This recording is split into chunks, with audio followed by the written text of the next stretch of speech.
Hi guys, welcome back to my channel, Edmund Mindaros, and for today's quick tutorial, and I'm going to show you guys on how to enable or disable the drag and drop features on your Windows 11 or Windows 10 computer. So there's no other way to disable drag and drop.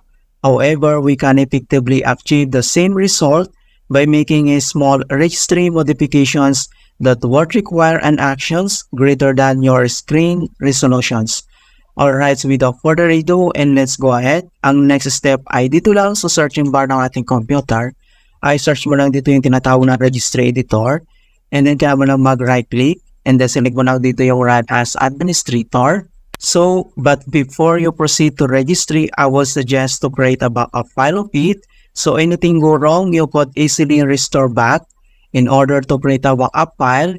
Then dito lang sa taas ay click mo lang dito yung file and then select mo lang dito yung export. And then dito sa export registry file ay select ka lang dito kung saan mo sisave yung file. And then next ay create yung file name and then click mo lang tong save. And then if you ever need to import it back, so same, dito lang sa taas ay click mo lang dito yung file. And then select mo lang dito yung import and then select mo lang dito kung saan mo sinave yung file. Okay, and then select mo lang siya. Alright, so proceed na tayo. Ang next step ay kailangan mo lang select dito yung HK caret cursor. So click mo lang tong arrow na to para mag-expand. And then next ay kailangan mo lang select dito yung control panel. Ito siya. So click mo lang siya. And then dito sa control panel ay kailangan mo lang select dito yung desktop. So dito sa desktop ay kailangan mo lang mag-double click. And then lalabas tong kanyang settings dito. Alright.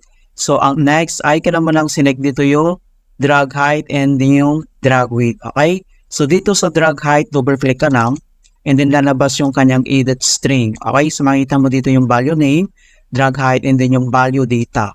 Alright, so set into a numerical value 4 is the default value. So dapat naka-number 4 lang siya. Okay, i-click mo lang itong okay. And then dito naman sa drag width, so same, double click. And then lalabas itong edit string, so value name, and then yung value data ay dapat naka-number 4 siya. And then click mo to. Okay. Alright, so if you want to disable the drag and drop, so same, double click lang tayo. So pinakauna ito yung drag height. And then dito sa kanyang edit string, pakita mo dito yung value name and then yung value data ay kailangan lang natin iset into a very large value. Okay, so let's say maglagay tayo ng 4,000 and then click mo tong okay. And then same naman dito sa pangalawa yung drag width. So double click.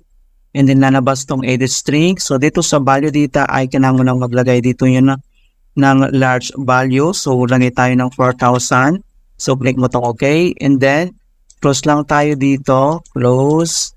And then next dito sa start menu. And then select mo lang dito yung restart. Okay, so ganun lang po kasimple kung paano natin i-fix ang drag and drop not working on your Windows 11 or Windows 10 computer. Okay, so please don't forget to like this video and subscribe to my channel for more quality content. Thank you guys and see you in my next tutorial.